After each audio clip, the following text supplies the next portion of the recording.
Does Joe Biden get due process? Does he get the chance to vet these claims and defend himself? Is that okay? I think he's been doing that, right? He's had a chance for more platforms than I have. If I can just go back for 1 second to Blasey Ford.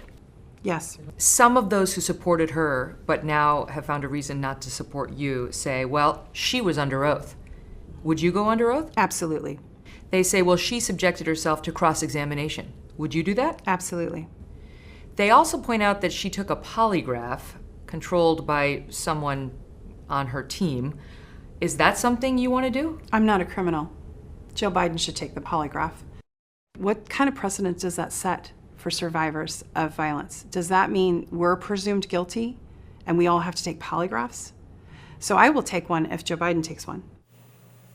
Some powerful stuff there. That was a clip from Tara Reade's sit down with Megyn Kelly. That was her first on-camera interview since Biden gave his official denial. Investigative journalist Rich McHugh, of course, has been reporting out Tara's story for a number of weeks now, including getting the first on-the-record interview with her neighbor, who corroborated hearing Tara's allegations against Biden back in the mid-90s. So Rich also produced Megyn Kelly's new interview with Tara, and he joins us now via Skype for more on Tara's conversation with Megyn Kelly. Rich, great to see you. Thanks for joining the show again. We appreciate it.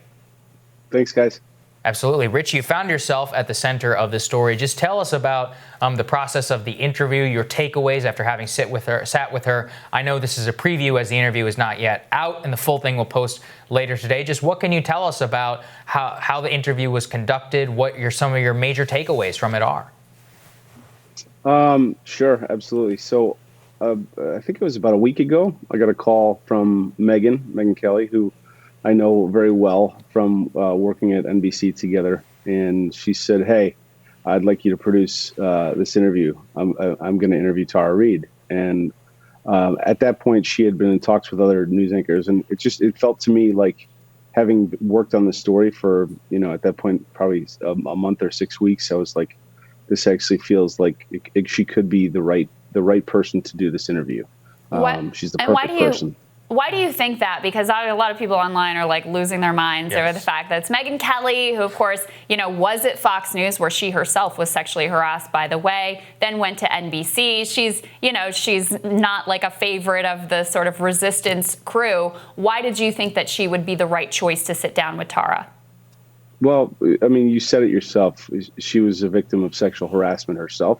So she can bring a certain empathy to someone who's potentially a victim of sexual harassment and assault, a different sensibility than someone who is a male. There's things that I've asked her in interviews that, in watching this interview with Megyn, she's also a lawyer, and she processed and she went through the questions very systematically in a way that, I think only she could. In a tough way. She was tough, but she was fair. And I think when people see this, they'll see that. They'll see that, she didn't, let her off. She challenged, she pushed her real hard.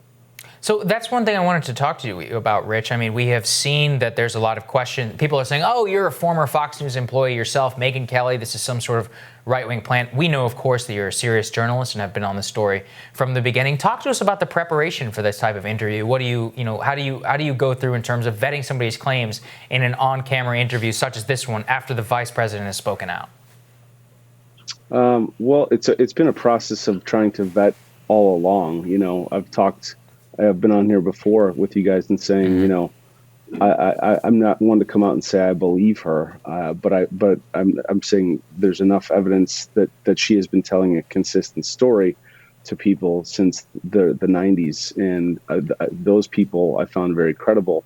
And so there's also this recent news that came out.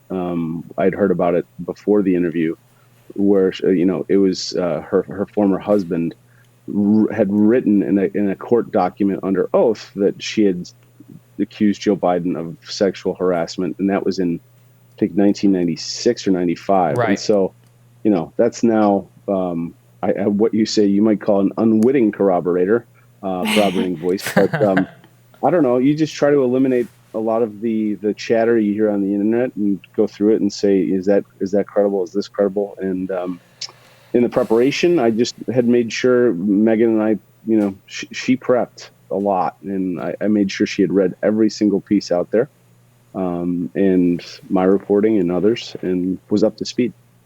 Tara had been scheduled to sit down with Chris Wallace over at Fox News. She did, after a lot of major networks were sort of called out by Ben Smith at the New York Times for not having requested an interview with her. She was approached by a lot of major networks. What's your sense of why she decided to go essentially an alternative path? I think she was just looking for the right voice and the right person to interview her. And I think she reached out to Megyn and asked her, and Megyn called her, and they spoke. And I wasn't privy to any of that, but I think Chris Wallace is an excellent interview. So I think it was just finding the right mix at the time. I do know she was, or she at least said she was terrified for her safety because she'd been getting threats, and so that had freaked her out. Or that's what she'd said. But so it was a confusing time, and she and Megyn had been speaking apparently. Last thing we want to get with you, Rich, there's been people are out there actually accusing you of being a Fox News plant, given your past employment with that network. We just want to give you an opportunity to respond to some of the vitriol that's been directed your way at the audacity of just doing your job. I'm a little surprised by it, I'll be honest. I've spent, I think, 20-something years in TV news, and I've spent most of my time at the networks, ABC and NBC. I think I only worked at ABC or Fox News for 2 years. Then I worked at MSNBC. I've worked almost everywhere except CBS. Right. So I don't really, you can cherry pick any data you want, but I don't know. Yeah, well, I'll cherry pick the one where you helped Ronan Farrow investigate Harvey Weinstein. Yeah, well, people can watch the interview and they can judge for themselves, just as you said. Personally, I've known Megyn for a long time. If you're looking for a softball interview, Megyn Kelly is not the person you sit with. That much I can tell you. Yeah, thank you, Rich. We appreciate you so much. Thanks, Rich. And congratulations, too. You too. Thanks. Next on Rising, New York Governor Andrew Cuomo. He's being admired for his governing during the pandemic, but friend of the show David Sirota, he shares the glowing coverage has missed. That's when Rising continues.